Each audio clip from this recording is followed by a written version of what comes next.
मंशात के खिलाफ हिकिड़ी एजेंडा है दौड़ शहर अंदर जेटे की है आइस जो नशो शराब जा भुता पिकनिक ते मौजूद है असांजी दौड़ पुलिस के खबर होंदे सिर्फ उन्हनि खां हफ़्तेवार या मंथली वठण में पूरी आहे असां इदारा जेके आहिनि कानून नाफ़िज़ कंदड़ इदारा ये इंसान की जान माल की हिफ़ाज़त आहिनि छा जेको हक़ सच ॻाल्हि आहे हे उन्हनि ताईं त पहुचनि था पर छा हिकिड़ा मंशात फरोशनि खे अंदरि गिरफ़्तार कयो अथनि जंहिं अगरि दौड़ पुलिस का मंशात फरोशी ज़ोर आहिनि उहे अॻु भराइनि तो दौड़ पुलिस वाज़े करे प्रेस कॉन्फ्रेंस करे ऐं ॿुधाए त उन्हनि में कहिड़ियूं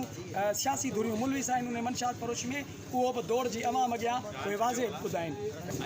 मंशात फरोशी के एवज़ में नतीजन दौर अंदर शेख गुलाम अब्बास कत्ल थियो आहे रैली उन खिलाफ उन कातिल गिरफ़्तार थिया डिमांड दौड़ ही आहे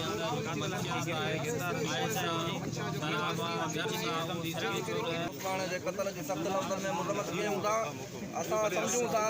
त सिंध जे अंदरि हुकुमरान हथ वठी मंशियात जेको आहे हलाइनि पिया हिन जा ज़िम्मेवार वक़्त जा हुकुमरान आहिनि जॾहिं चवंदा आहिनि त जॾहिं चोरी थिए थी पोइ चोर चोरी करे थो उन चोर जी बाहि न कटी वञे उन वक़्त जे हुकुमरान जी बाहि कटी वञे असां सम्झूं था उन में ॾोह में बराबरि जा शरीक आहिनि ऐं इंतिज़ामिया पुलिस इंतिज़ामिया वक़्त जा हुकुमरान हिन मंशियात में जेको आहे बराबरि जा शरीक आहिनि हिन जो अॼु असां क़ौमी शहीद बशीर खान कुरैशी जी जेका एहतिजाजी रैली जेका निकिती आहे उहो सिर्फ़ु मंशात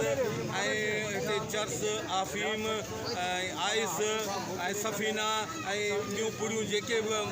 मंशात हिते हले थो इहो हिते जा अहलकार ऐं हिते जा ढोल सिपाहिया जेके आहिनि उहो मंशात में बाक़ाइदा हिन में सां गॾु आहिनि मंशात हलाइण में हिते असांजो नओं नसुल तबाह ऐं बर्बाद थियो मंशात जो विकिरो बंदि कयो वञे ऐं जेके मंशात विकिरो कंदड़ आहिनि उनखे सख़्त खां सख़्तु सज़ा ॾिनी वञे जीअं दौड़ शहर जो नौजवान नस्ल जेको आहे मंशात जे मुंहिंजी मदद में बची सघे सयाम मंशात हले पियो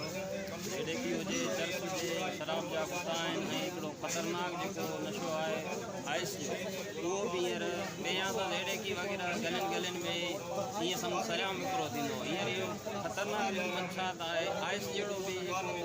नशो आहे उहो सरियाम गलियुनि में विकिरो थियणु लॻो इन जो हितां जी इंतिज़ामिया को बि अहिड़ो एक्शन न आहे खयों असीं सम्झूं था हिन नशे जे मंशात जो जेको वबा आहे मर्ज़ आहे हिन में हितां जी इंतिज़ामिया आहे उहो भाङे भाईवार आहे